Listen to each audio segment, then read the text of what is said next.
Bonjour, je vous présente cet ouvrage. René Descartes, Méditation métaphysique.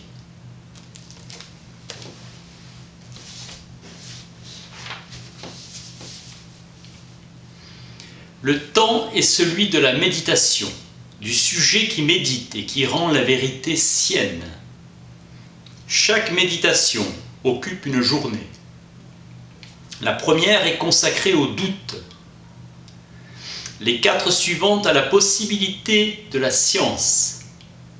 Le champ de vérité ou la chose pensante avec ses idées claires et distinctes pour atteindre la vérité des choses. Tout ce que je connais distinctement est vrai. La 6e journée commence la redescente vers le monde sensible. Itinéraire idéal d'un cheminement individuel. L'âme humaine ne meurt point avec le corps. Peu de personnes s'adonnent à la recherche de la vérité. Nous devons considérer nos esprits comme des choses finies et limitées, et Dieu comme un être infini et incompréhensible. Le corps humain peut facilement périr, mais que l'esprit ou l'âme de l'homme est immortel de sa nature. Nos connaissances acquises par les sens sont trompeuses, desseins pénibles et laborieux. Comme un esclave qui jouissait dans le sommeil d'une liberté imaginaire, lorsqu'il commence à soupçonner que sa liberté n'est qu'un songe, craint d'être réveillé. Supposons que toutes les choses qu'on voit soient fausses. Ma mémoire est remplie de mensonges, tellement dépendant du corps et des sens. Je suis. J'existe est nécessairement vrai. Toutes les fois que je la conçois dans mon esprit, je suis certain que je suis. Attribut de l'âme, me nourrir, marcher, j'ai un corps, je suis une chose qui pense, qui doute, qui conçoit, qui affirme, qui nie, qui veut, qui ne veut pas, qui imagine, qui sent. Considérons combien mon esprit a de faiblesses qui le portent insensiblement dans l'erreur. Il y a une grande différence entre l'objet et son idée.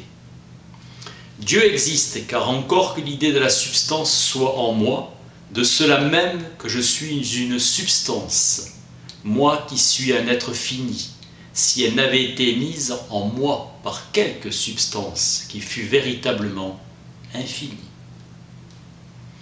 L'idée de cet être souverainement parfait et infini est entièrement vraie. Je rencontre en Dieu une infinité de choses que je ne peux comprendre. De ma nature finie, je ne peux comprendre la nature de l'infini. Les perfections que j'attribue à la nature de Dieu sont en puissance ombre.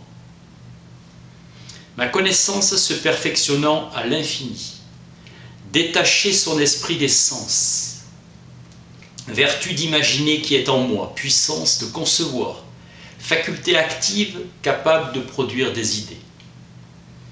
La nature m'enseigne que je ne suis pas seulement logé dans mon corps, mais que je compose un seul tout avec lui.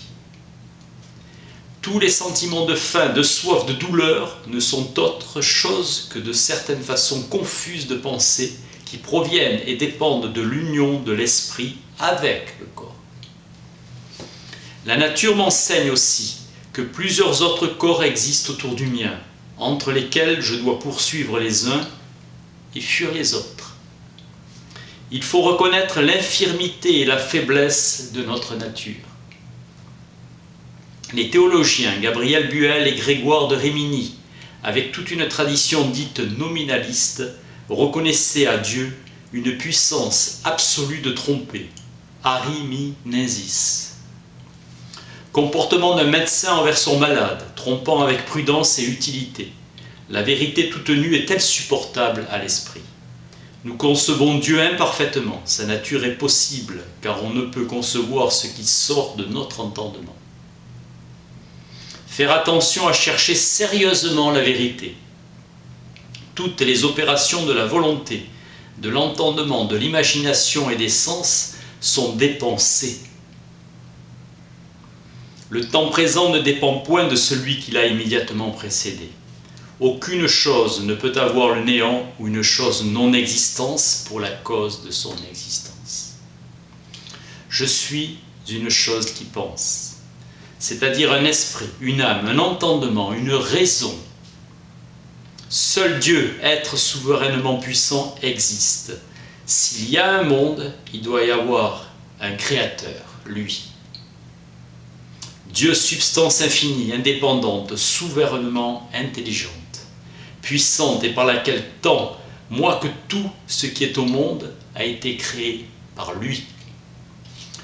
Dieu existe, mais il est inconcevable. D'une conception qui le comprenne totalement et parfaitement. Dieu existe parce que son idée est en moi, et que moi, qui ai cette idée, je ne puis venir que de Dieu. Je pense, donc je suis. La plupart des hommes remarquent mieux les apparences que la vérité et jugent plus souvent mal que bien. Ne pas confondre la volonté et l'entendement, car ce n'est pas le propre de la volonté d'entendre, mais seulement de vouloir. René Descartes, méditation métaphysique. Merci.